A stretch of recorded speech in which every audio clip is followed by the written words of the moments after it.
Hello বন্ধুরা, তোমরা কেমন আছো? আশা করি ভালো আছো। আজ ক্লাবের আমাদের দ্বিতীয় দিন। তো দ্বিতীয় দিনে খুব সুন্দর সুন্দর আধুনিকতার বাউল শিল্পী এসেছে। যদিও বয়স্ক, কিন্তু তাদের সুর কিন্তু বয়স্ক হয়নি। এখনও মধুর কণ্ঠে বাউল গেয়ে যাচ্ছে। সারা রাত শুনলেও মনে হয় না যে চেয়ার ছেড়ে বাড়িতে যাই। কারণ বাউল গানটা এতই বাঙালিদের প্রিয় গান, কি বলবো।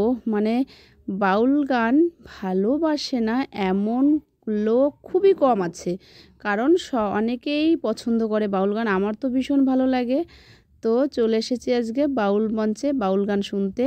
শুধু তো সংসার ধর্ম করলেই হবে না, একটু সাধুসঙ্গ করতে হয়, বুঝেছো? তো সেই সাধুসঙ্গে চলে এসেছি আজকে।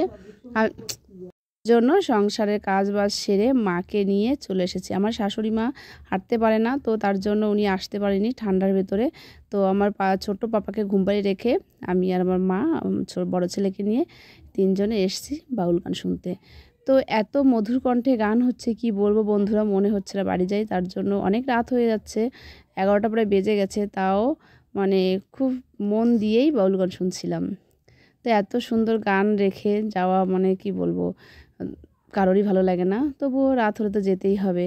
তো এই যে একটু বাউল গানের মানে কয়েকটা শিল্পী এসছে, এনাদের বয়স হয়ে গেছে, তাও এত সুন্দর গান, কি বলবো। আর মানে গলা এত সুন্দর, মানে কি বলার মতো না। এই দেখো, ইনি হচ্ছে সবচেয়ে ক্যাসেট শিল্পী, মানে ভীষণই ভালো একটা শিল্পী।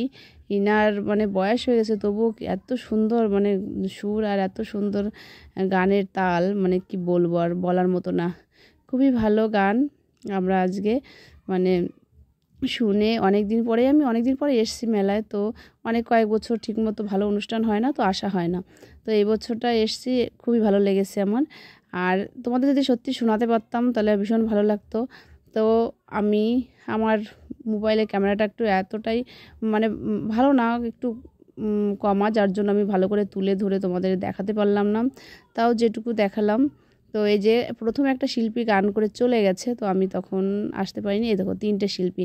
আর এই যে লাস্ট শিল্পী, এটা আছে গিয়ে সবাইকে নাচিয়ে নিজেও নাচ করে পুরো আনন্দ দিয়ে মাঠকে পুরো মাতিয়ে দিয়ে চলে গেছে।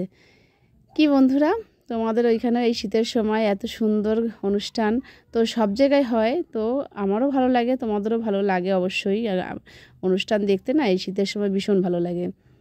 তারপর যদি হয় এরকম বা সুন্দর সুন্দর শিল্পী, কি বলবো, আর কিছু বলার নেই। যাই হোক, একটু মেলা ঘুরে তারপরে তোমাদের এই যে অনুষ্ঠান দেখে, আর আজকে এতটাই অনুষ্ঠান দেখতে মানে কি বলবো মেতে পড়েছি, উঠে মনে হচ্ছে না মানে কোথাও যাই।